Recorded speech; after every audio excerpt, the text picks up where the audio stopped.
ഇവൻ പറഞ്ഞില്ലേ വീട്ടില് കാവലിനൊരു നായുണ്ട്, ആ നായയുടെ പേരാണ് എന്തോന്ന്? അങ്ങനെ അവൻ പറഞ്ഞേ ഇല്ല. അതല്ല അതിന്റെ അർത്ഥം എന്ന് വെച്ചാ ഈ കാവലിന് ഇവിടെ ഒരു നായില്ലേ, അതൊന്ന് പഠിക്കും. മീനാക്ഷി നിന്നോട് നായർ. നായരാര്? ഭർത്താവ്. ഭർത്താവാരാ? ഞാൻ. അതെപ്പ കല്യാണം കഴിച്ചു? എന്റെ കല്യാണം കഴിഞ്ഞു. നമ്മള് കല്യാണം കഴിച്ചതാ നമ്മള്. അത് ശരിയാ, അത് ഓർക്കുന്നില്ലേ? ഞങ്ങൾ കല്യാണം കഴിച്ചായിരുന്നു. അപ്പൊ ധ്യാനയോ? അതൊക്കെ വേറെ ചുമ്മാ. ഞാനിപ്പൊ ബെസ്റ്റി ആയിട്ടാ. അപ്പൊ യാമിയോ?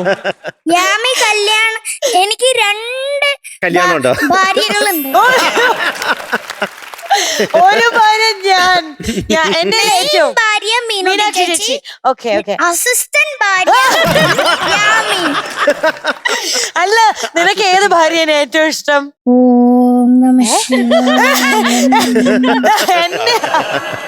രണ്ടാമത്തെ ഇഷ്ടം യാമിന്. പുതിയ ആരെങ്കിലും?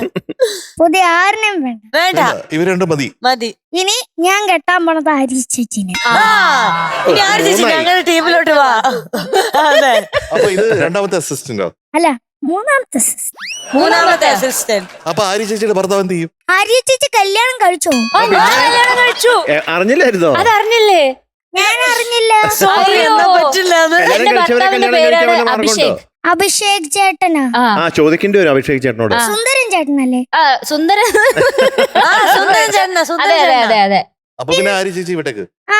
പക്ഷെ ഞാൻ ആര്യ ചേച്ചിനെ മറക്കൂല എന്തായാലും.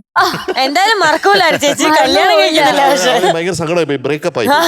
ഇഷ്ടമുള്ളവർക്ക് കല്യാണം കഴിക്കുക, അതാണ് അതെ അതെ. പിന്നെയില്ലേ, സുശാന്തങ്ങൾ ഒരു പണിഷ്മെന്റ് കൊടുക്കണം.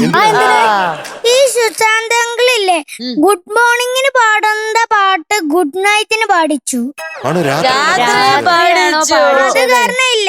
അത് കാരണം ഞാന് ഈ ക്യാൻറ്റീനില് ഫുഡ് കഴിക്കാൻ പോയപ്പോ ഈ അങ്കിള് കൈയില്ലാത്ത ബനിയനും ഇട്ടോണ്ട് വന്നപ്പോ ഞാൻ അങ്കിളുടെ മസിൽ കണ്ടു. മസിലുണ്ടോ? നമുക്ക് അങ്കിളിനെ കൊണ്ട് നമുക്ക് 20 പുഷപ്പ് എടുപ്പിച്ചാലോ? നമുക്ക് പണിഷ്മെന്റ് ഒരു ഇടി കൊടുത്താലോ? ഇടി വേണ്ട. 1 2 3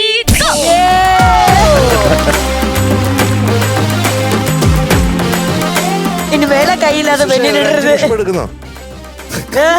വേണം, പറ്റില്ല കേട്ടോ. പണിഷ്മെന്റ് കിട്ടിയാ പിന്നെ ചെയ്യണം.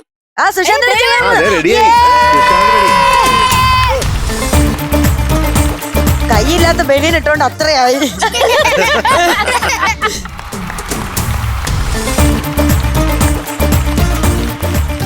ഇവിടുന്ന് തന്നെ സുശാന്തേട്ടാ. Okay, ready? 1 2 3 സ്റ്റാർട്ട്. 1 2 3 4 5 6 7 8 9 10 11 12 13 14 15 16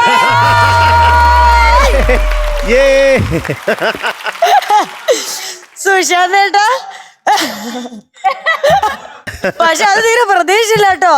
16 എടുക്കുന്ന ഞാൻ ഓർത്തിട്ടില്ലേ സുശാന്തേട്ടാ? നമ്മുടെ ഒഫീഷ്യൽ ശക്തിമാൻ തന്നെ ഇത്. ചിന്തിക്കുന്നു. അതെ.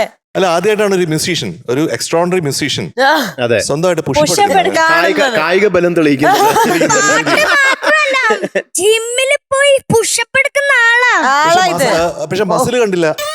അത് കയ്യില്ലാത്ത ബനിയൻ ഇടണം. അടുത്ത ദിവസം കയ്യില്ലാത്ത ബനിയൻ ഇട്ടുണ്ടായിരുന്നേ. അങ്ങനെ വായിക്കണം. സുഷേ, ഈ സ്പോർട്സ്മാൻ സ്പിരിറ്റിന് ശരിക്കും അടിപൊളി, ഭയങ്കര അടിപൊളി. 1 കോടി മനുഷ്യരെ ഒരേ കുടക്കീഴിൽ കൊണ്ടുവരാനുള്ള നമ്മുടെ ശ്രമമാണല്ലോ മില്യൺ മലയാളി ക്ലബ്ബ്. MMCയിൽ ഓൾറെഡി അംഗങ്ങളായ ആളുകൾ നിങ്ങളുടെ അയൽവാസികളെയും സുഹൃത്തുക്കളെയും ഒക്കെ ചേർത്ത് ഒരു 10 പേരെ കൂടി മിനിമം കൊണ്ടുവരിക. നമ്മുടെ ഈ 1 കോടി എന്ന നമ്പറിലെ കുട നിവർത്താൻ നമ്മൾ തയ്യാറായി നിൽക്കുകയാണ്. അപ്പോൾ ജാഗ്രത, ഇനി മടിക്കണ്ട.